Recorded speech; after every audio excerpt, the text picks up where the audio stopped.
bạn ơi, cậu ăn bị thương đấy các bạn. Đường lên nhở? Đường lên. Ôi trời anh Vinh đấy.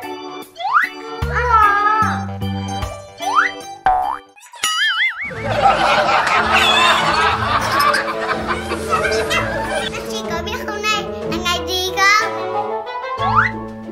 Không biết.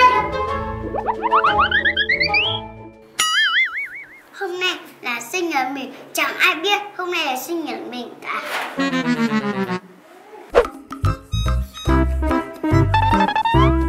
Chị Nga, chị Vi.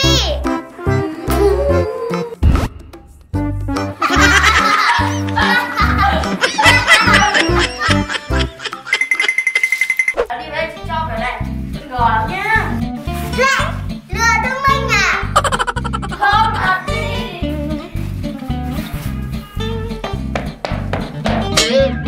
Oh no. Cái gì đây? Bánh quá không sao. Wow, anh sinh nhật em. Chúc mừng sinh nhật ơi. Bánh ở đây ngay kìa anh.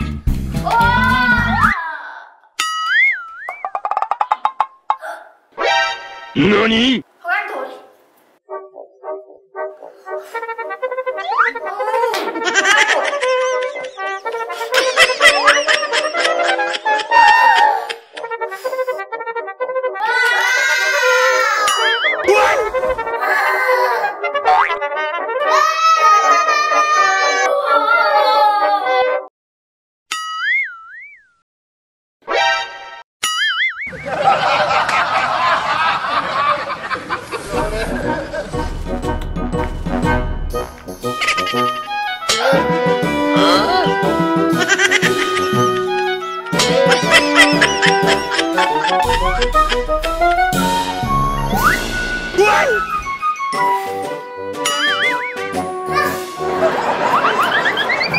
Hết cả sinh nhật rồi, bánh quá dị này.